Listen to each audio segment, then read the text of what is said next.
Fala pra gente se espantar aqui, quantos sons de passarinho o senhor tem guardado aqui? Tenho guardado 4.500 mais ou menos sons de aves que eu gravei, mais de 50% eu gravei e parte eu consegui dos meus amigos que também faziam a mesma coisa. Então por exemplo, todos os sons que eu tenho, pelo menos grande parte dos sons que eu tenho guardado aqui, que eu gravei, estão depositados hoje na coleção da Unicamp.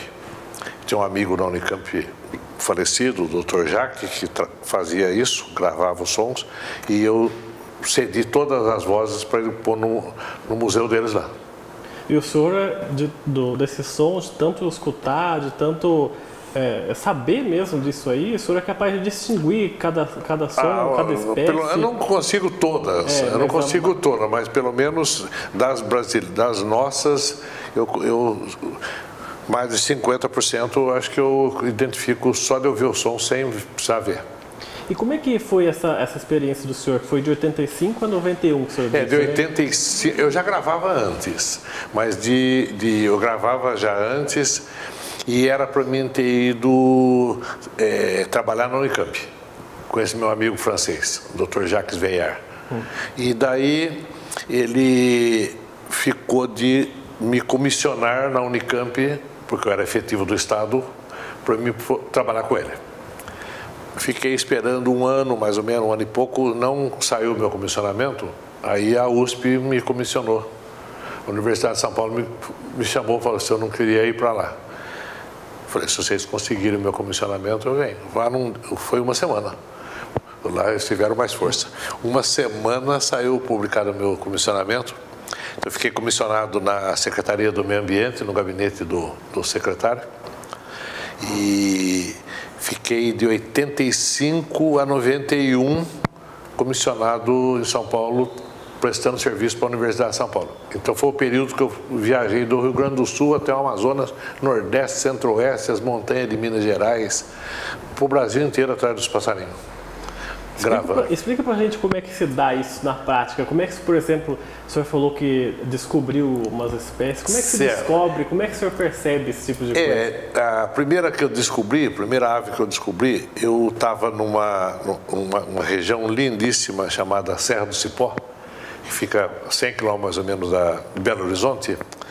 E eu estava com uma equipe de alunos da Universidade de São Paulo e tinha uma professora que trabalha na Serra do Cipó, nas montanhas lá, com botânica.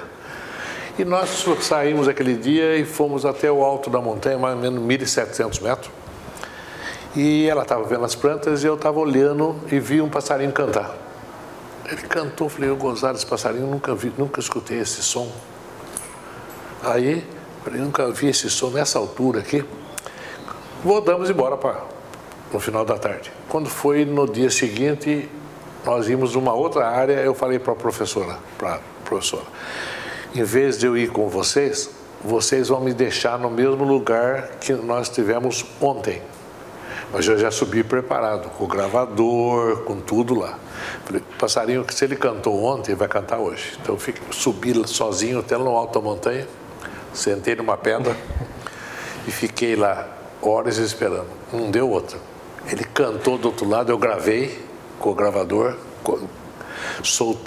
voltei a fita, soltei o playback, aí ele veio no som. Quando ele veio, que eu vi ele de perto, eu falei, esse bicho aqui eu nunca vi. Aí eu coletei ele, atirei nele. Preparei a pele, porque a gente, para pegar um animal que seja novo, a gente tem que depositar a pele, que seria o bicho taxidermizado, numa coleção de museu, porque senão não tem valor científico. Aí eu preparei a pele dele e daí fizemos a descrição. E hoje ele está, o Astenes Luiz, que tem o nome da minha esposa, ele está depositado na coleção do Museu de História da USP, ali na Avenida Nazaré. Então, o que leva a gente a descobrir realmente é a curiosidade. Você tem que ser motivado e depois você ir atrás. Porque poderia simplesmente falar, cantou e no dia seguinte eu não voltar, o bicho talvez não fosse descoberto até hoje. Daí eu descobri mais dois bichos na Bahia, no sertão da Bahia, no meio da Caatinga. Eu desci o São Francisco de canoa, ficamos 3 dias descendo São Francisco de canoa, dormi no chão. Dormindo no fundo do barco e tal. Um dia eu saí, aí eu vi um bichinho, falei, esse bichinho é diferente do resto. Peguei ele também e pus o nome desse francês, meu amigo, chama-se Cordéias Veillard, pus o nome do Dr. Jacques. E a outro passarinho, pus o nome da Beth da USP, chama-se Quinipolego nigerius Hoffling. Pus o nome dele. Quer dizer, nessas experiências aí, o senhor acaba se tornando um pouco meio obsessivo, né? Por achar esses passarinhos. Porque você acha um bicho desses, você faz a descrição, depois você vai para a revista para publicar, e isso sai. Isso dá uma repercussão interessante, porque daí você começa a receber e-mail, no caso hoje, mas era carta, era correspondência do Museu da Inglaterra, do Museu não sei do que, querendo saber a informação. O cara vai fazer um livro que vai aparecer aquele passarinho, ele já te pergunta de dados sobre ele. E isso estreita as pessoas que têm a mesma coisa. E você vai ficando você sempre quer achar alguma coisa nova, né? Por que eu parei um pouco dos passarinhos? Porque eu atualmente não tenho viajado mais para esses lugares longe. Tem alunos meus lá, que eu dou uma orientada até hoje. Mas é gostoso achar um bicho diferente, que ninguém viu. Você é o primeiro que viu. Então eu tenho trabalhado aqui na região do Vale, porque eu acho que o Vale ainda tem muita coisa de surpresa. Tem coisas a se descobrir, né? A descobrir, muita coisa a descobrir, principalmente com o invertebrado. Muito mesmo, porque pouca gente trabalhando. E o senhor também é especialista em insetos também, né? Então agora eu estou trabalhando com uma família de insetos chamada membracídio. Os membracídios são insetos de 2 milímetros a 1,5 cm, pequenininhos, mas são interessantíssimos. É difícil de ver, mas você já descobri várias espécies aí aqui na Serra da Mantiqueira. Algumas, inclusive, nunca vistas no Brasil, daquele gênero. Eu já achei aqui, já publiquei, inclusive. E também são os mesmos procedimentos. O mesmo procedimento. Pego, preparo e eles são depositados. Esses insetos são depositados na Federal do Paraná, não em São Paulo. Porque a maior coleção desses insetos é no Paraná, em Curitiba. Então, nada mais justo do que depositar no lugar onde tem a coleção dele já. Mas para pegar inseto é mais difícil do que o passarinho, né? Não é mais difícil de pegar, não. É mais difícil você ver. Porque um insetinho de 2 milímetros, para você enxergar no meio da vegetação, você tem que ficar andando, olhando, que quem vê deve pensar assim, ele é meio louco, porque você tem que ficar olhando. É que depois de um certo tempo que você vê, você acostuma a sua vista, que quando você olha, o bichinho destaca do resto. Ele quebra o padrão do resto, então você enxerga com mais facilidade. E existem algumas dicas, por exemplo, as larvas soltam uma gota de açúcar quando manipulada pela formiga. Então a formiga mexe com a antena na larva e a larva solta uma gota de açúcar, de seiva adocicada, que a formiga lambe. Então a presença de formigas em alguns locais é indicativo da presença dos membracídios. Então essa dica ajuda você a ver com mais facilidade também. E também o senhor lecionou bastante tempo, né? Deu aulas também. Sim. Isso também foi outra coisa natural para o senhor na carreira, né? Dei aula há 52 anos. 52 anos. Então, o que eu procurei sempre como professor, não só passar para o aluno o conhecimento ligado à biologia e à ciência, mas passar o entusiasmo. Porque eu acho que esse é a mola que movimenta a coisa. Mesmo que ele não vá seguir biologia.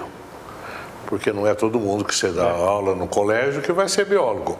Mas não interessa a carreira que ele vai seguir. Se ele for entusiasmado por aquilo que ele for seguir, ele vai ser bem sucedido. ele não vai ser um profissional medíocre, que vai fazer aquilo só pensando no dinheiro. O senhor ajudou a criar o curso de Ciências Biológicas da Univap, né?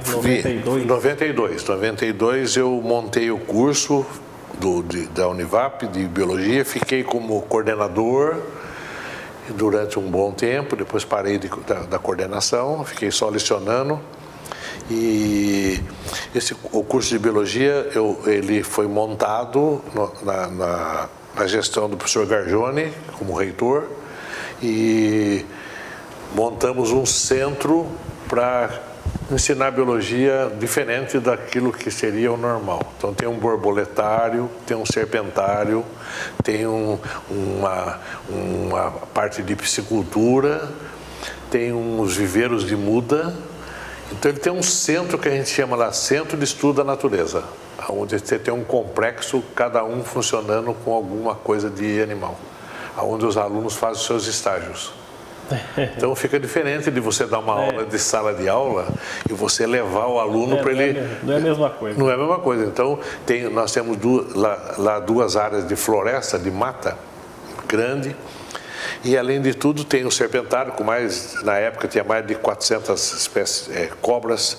Depois tinha o criador conservacionista, que a gente recebia todos os animais apreendidos pelo IBAMA, readaptava e soltava, fazia a soltura. Quem não podia soltar, nós criávamos e depois reintroduzia na natureza. Por exemplo, a arara, nós criamos 30 filhotes, adaptamos ele a soltar e levamos no Mato Grosso e soltamos. Então o aluno vivencia isso, é diferente de... Por isso que o curso nosso lá era um curso de um nível diferente do curso de sala de aula. E por conta disso, né, das suas aulas diferenciadas, o senhor ganhou 2 prêmios importantes, que foi o professor nota 10, né, do estado, que o senhor ganhou em 96. 96. E o doutor Notório Saber, que o senhor ganhou da Univap, né, que foi a primeira vez que ela tinha dado. Primeira vez. Conta um pouquinho sobre esses prêmios. O de 96, que foi o professor nota 10, foi um curso oferecido, um concurso dado pela SEMESP, que seria o sindicato das escolas, e eu até não queria participar. Eu falei, não, mas tem gente melhor do que eu, não vou participar não. Mas no fim, insistiram, eu falei, vou, só para a Univap ter uma pessoa. Mas no fim, acabei ganhando. Ganhei o concurso, que não era um concurso de prova, não. Foi um concurso de títulos, tudo que eu tinha feito, uma análise do meu currículo e uma entrevista com uma banca.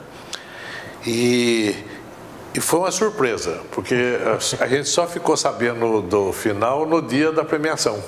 Foi que nem o Oscar, assim, você vai lá, senta e depois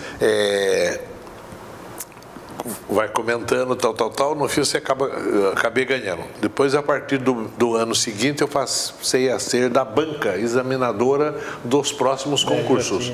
Eu fiquei lá, fiquei vários anos. Isso em 96. Aí, quando foi em 2010, antes de 2010, o reitor falou para mim, você junta todo o seu currículo que eu vou montar uma banca para fazer uma análise do seu currículo. Falei, tranquilo. Aí pegou gente da Unicamp, pegou 5 doutores e eles analisaram o meu currículo. Um deles, pediu para mim se podia assistir às minhas aulas. Eu falei, tranquilo. E esse doutor ficou 6 meses assistindo a minha aula. Você acredita? Todos os dias ele estava sentado na sala de aula como se fosse aluno. Ele assistiu a minha aula durante 6 meses. Aí, quando eles aprovaram todo o meu currículo, foi dado para mim o título de doutor Notório Saber. Foi o primeiro doutor Notório Saber da Univap. E eu recebi um certificado, recebi um CD com um certificado digital. Foi o primeiro certificado digital dado no Brasil, de doutor, foi o meu. Tem até guardado o CD aí. E com isso, até o vice-reitor, que era muito meu amigo, o doutor Teixeira Júnior, ele fez toda a apresentação lá no dia, ele comentou que o meu doutorado, todo mundo faz doutorado que demora mais ou menos 5 anos. Depois que ele se forma, o prazo máximo para fazer doutorado é uns 5 anos. E que eu demorei 50 anos, né? Eles juntaram toda a minha vida, mas aí eu passei a ser doutor. Eu uso pouco.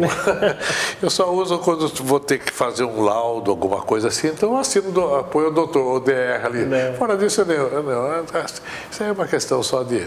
não muda nada. E a pintura, como é que surgiu isso na sua vida? Eu sempre dei aula, nunca na minha sala eu tive qualquer bagunça. Nunca, mesmo na faculdade, eu entrava na sala de aula, 50 alunos, 60 alunos. Pessoal, vamos começar. Acabou a conversa, ninguém mais... respeito, né? Eu acho que é uma questão de postura.